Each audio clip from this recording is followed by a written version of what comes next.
bisa membuat Doktif menjadi tersangka. Artinya untuk menjadi tersangka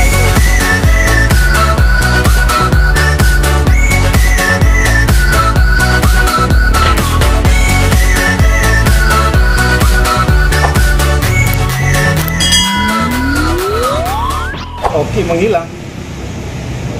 Ya saya baru dengar dari kamu nih. Makanya kalau dia menghilang berarti kan mungkin dia mau lebaran di luar negeri atau dia mau umroh.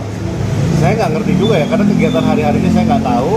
Tapi kalau dia lagi banyak berperkara kayak gini, tiba-tiba dia menghilang, patut diduga memang ya ada yang lucu-lucu nih. Oh, kalau pinjam pakai, apalagi itu pokok perkara, saya pikir itu tidak diperbolehkan ya. Makanya kan patut diduga polisi yang memperbolehkan pinjam pakai itu ya bisa diperiksa itu dasar dia apa. Memang nggak ada isi dalam HP itu memang nggak terpakai. Tapi kan ini kan perkara ITE, harusnya namanya barang bukti utamanya adalah HP.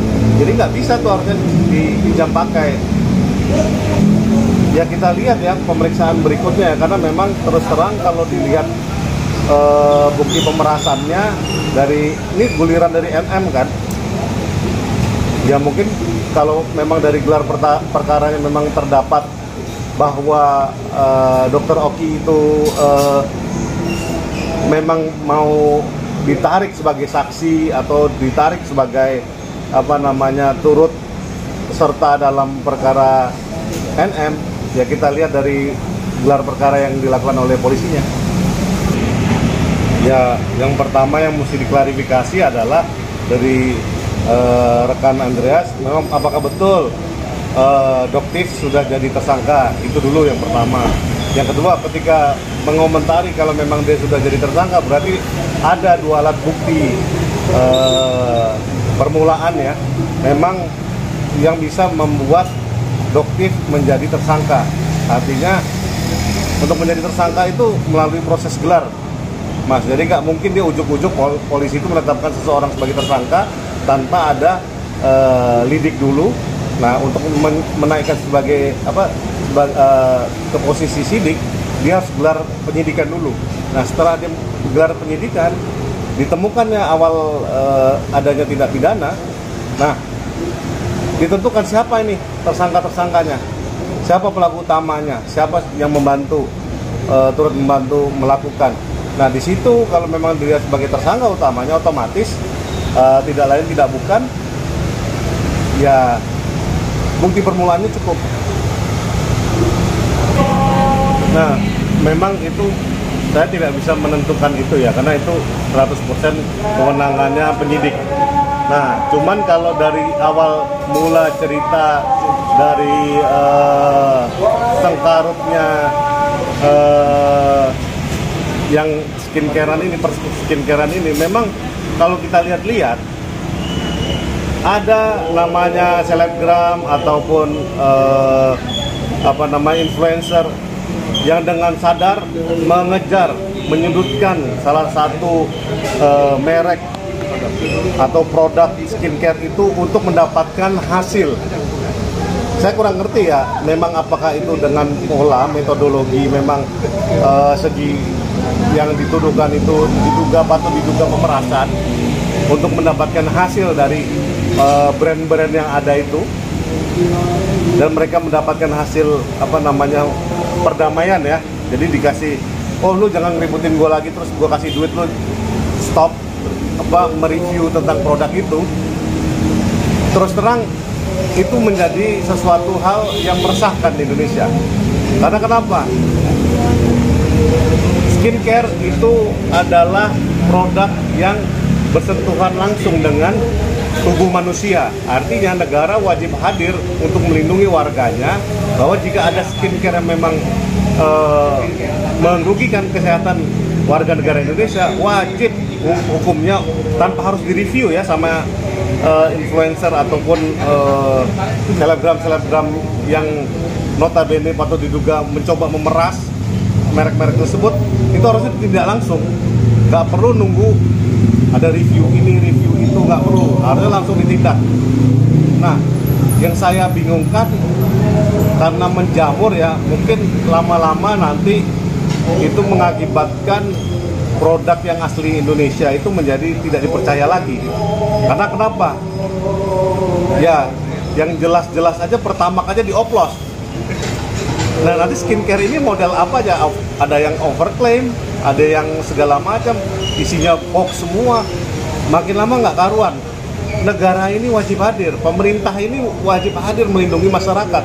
Kalau modelnya begini terus terang masyarakat makin lama makin tidak percaya dengan pemerintahan ini.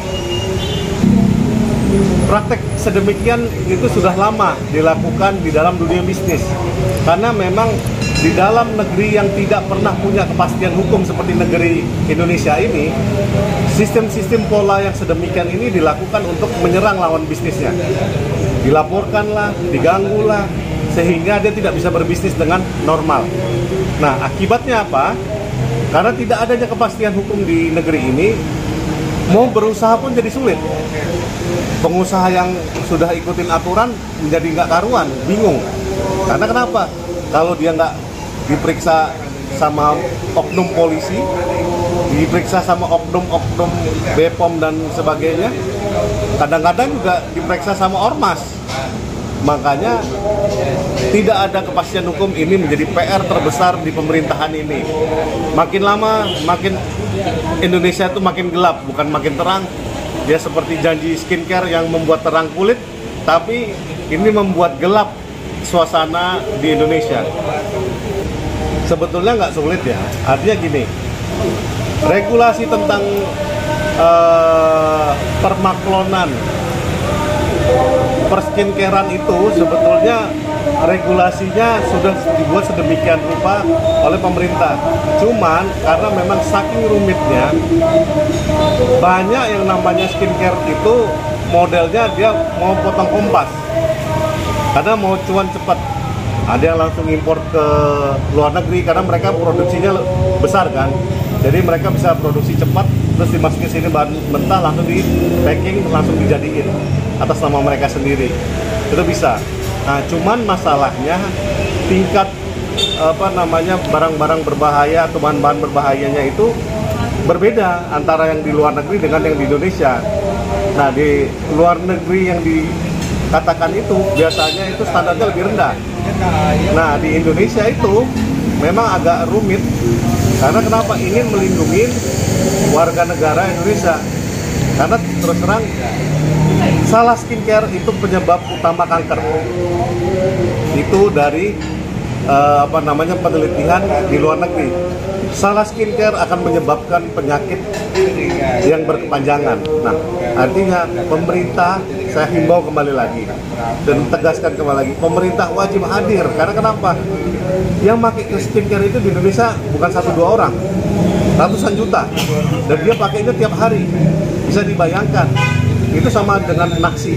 Kalau nasinya dioplos sama plastik, mahalan plastik daripada beras, itu nggak logis. Yang dulu pernah ada hoax kan gitu kan. Nah, kalau ini skincare yang dioplos atau skincare yang overclaim itu menyebabkan penyakit yang benar-benar, apalagi yang tidak di-cover sama BPJS. Nah, menurut saya negara wajib hadir. Saya kembalikan itu ke penyidik ya, dalam arti kalau menentukan apakah dalam narasinya penyidik itu mau diikutsertakan si Dr. Oki dalam cerita itu. Makanya nanti dari P19 Jaksa Penuntut Umum nanti akan ada ceritanya itu, apakah patut dimasukkan Dr. Oki-nya. Jadi cerita awal ketika terduga atau tersangka NM sama I ya, itu ketika melakukan dugaan pemerasan terhadap Dr. Gladys, apakah mereka dari awal ada rapat dulu, permufakatan jahat dulu, atau spontan aja? Nah, itu nanti cerita itu yang nanti coba kita lihat dari petunjuk jaksanya. Nah, kalau misalnya dari rekan Sunan Kalijaga kan pernah berkata berkali-kali, oh nggak mungkin nih Dokter Oki melakukan hal tersebut. Boleh-boleh saja, tapi nanti penyidiklah yang punya andil untuk hal tersebut.